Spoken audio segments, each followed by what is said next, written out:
but this guy was talking about how to train your mind to execute, to do the things that you wanted to do as far as being successful and, you know, having practicality and taking action. Like, how do you train your mind to do those things? So he broke it down to like 3 different parts of your brain and the way they work. Okay. So he said the first part was the robot part of the brain.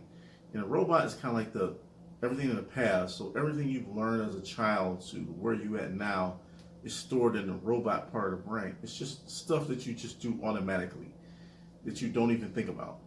Brushing your teeth, tying your shoes, getting dressed, driving, drinking, eating, just all your big talking, all the stuff you just learn. You learn the alphabets, you learn math. Everything that you do, you've learned and you've stored it in the robot part of your brain.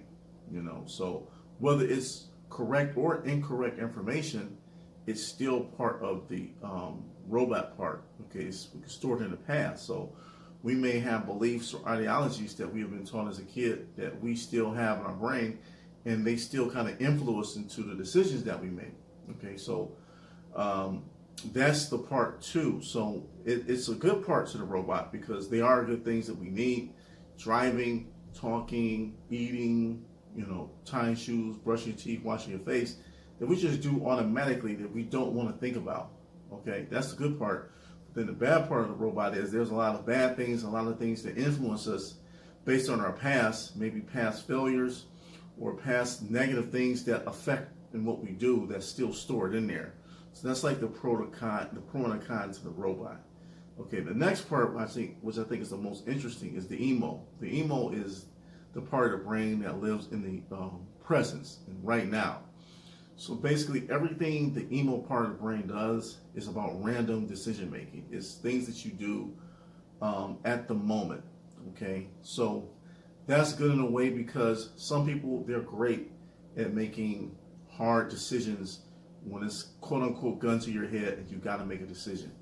You know, and that happens to us a lot of times. You know, we don't think about it a lot of times, like what we're going to eat, you know, the type of person we're going to date, the type of person we're attracted to, what type of business that we want to get into, and how much are we willing to invest, how much are we willing to spend, how much are we willing to commit to do to something. We always make these decisions kind of based on the circumstances that's going on now. But I think the negative to that is that the emo thinks in the present in negative ways. So if you're tired, emo's going to tell you you're tired, you need to get some rest. You know, so emo's not thinking about the future. It's just thinking about right now. Like, you know, even though you continuing and working on your business is important, that you have to do that every day, emo's going to tell you, no, I'm tired, I'm hungry, I'm sleepy. Now's not the time to do it, because emo's just thinking about right now. They're not thinking about how it's going to benefit you in the future. Okay, so that's kind of like the knock against the emo part of the brain, because everything's about right now, and oftentimes we can make mistakes, especially in a business sense. If we have too much emo, we're too emo dominant, then a lot of things we'll do, we may compromise because we're basing the business and how we structure our business based on our circumstances right now and not looking into the future. Okay, so we may compromise on the fulfillment of the product, or maybe even the price, maybe overpricing, you know, or just doing too much and having too much urgency because you have immediate needs right now, and you're doing everything in your life based on that. Okay, so the last part of the brain is called the logic part of the brain, which is the most practical, because the logic part of the brain is always thinking ahead. The logic part protects you in a sense, because logic always talks about what could be, you know, the possibilities, the consequences of doing something. Okay, somebody steps on your brand new pair of shoes, somebody bumps into you at the bar, kind of spills your drink a little bit, you know, or altercation could happen. But logic is like, wait, Anwar, if you fight this guy, if you punch him, you know, you could get arrested, you could get a felony assault charge. All these things can happen just because this guy stepped on your shoe or he bumped into you, or for whatever reason. Okay, And also in business, it tells you, well, to weigh out your options to see, should I buy this rental property? Well, maybe not, because of the area. You're not going to get the rentals that you want. It's a high vacancy rate in this area, or whatever the case may be. So it causes you to kind of avoid some things too, because it's always thinking ahead. And that was the most interesting thing about Star Trek. You had a guy like Spock. Spock was always like the logical person, always doing everything that made sense and playing the numbers. And James T. Kirk was the more, emo guy, like make a decision right now, that gut feeling type of dude. Okay, but also the thing about Spock is he thinks too much. Everything's about the numbers and statistics to him. Everything's about the odds. And we know in life, everything isn't about the odds. Sometimes some things beat the odds. Oftentimes we have to beat the odds, because only 10% of businesses become successful. So we may see, well, the odds are not in my favor to be successful or to make it, because most people don't. So using too much logic can talk you out of doing things. It can talk you out of doing investments. Well, now's not the right time, and you need more planning. So you're over planning, and everything has to be perfect. Everything logically has to make sense all the time. It's not going to happen that way. Okay, you need that emo sometimes to kick in, to make those tough decisions, to go on those gut feelings, and have faith and move accordingly sometimes to what's at the moment, and not plan ahead too much. Okay, so as we started to see how all these archetypes in our mind play out, we started to see that the emo, the present, and the future, they kind of have to be hand in hand. It's kind of like boxing. They have to work off of each other.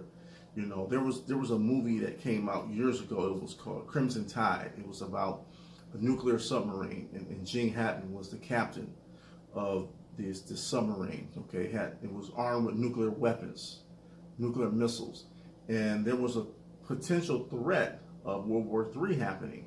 So Gene Hackman was like, we gotta launch now. We can't take a chance and get attacked. We gotta attack them before they hit us. Denzel, who had more of the logic mentality, was like, we gotta weigh our options first. We gotta get more information. So we don't want to make any mistakes. We don't want to just launch a nuclear missile just willy-nilly, and then we start a war that wasn't even necessary. It didn't even have to happen, because once you launch a missile, there's no going back. So that was the perfect example of emo and logic fighting against each other. And if you watch the movie, you kind of see how it played out, because the way launch codes are, even at the executive level, even the president, he don't have both. He don't have a launch codes and the ability to launch. So one entity has one part, the other person has the other. Okay, to avoid one part of the government making decisions. And it's the same thing with our mind. You just can't have emo making all the decisions. You can't just have logic making all the decisions, because the robots over here, it's just, all it does is just act. All it does is do stuff. So you got to get emo and logic locked in together. So when it's time to act appropriately, you're both in sync. They both have that key to launch or to execute, and they can turn it at the same time. Okay, and this is important because you do want to plan ahead in business. You do want to have a business plan. You do want to map things out. Okay, but as you're going, everything isn't going to be perfect. So you need emo to be able to come in and make decisions on the fly, walking behind logic to figure out what needs to be done if something doesn't go out, and be able to make quick decisions on the fly. So the point of this is, you don't want either one of them to be dominant. You want them both kind of balanced, so you can take some emo out of that robot, out of your consciousness.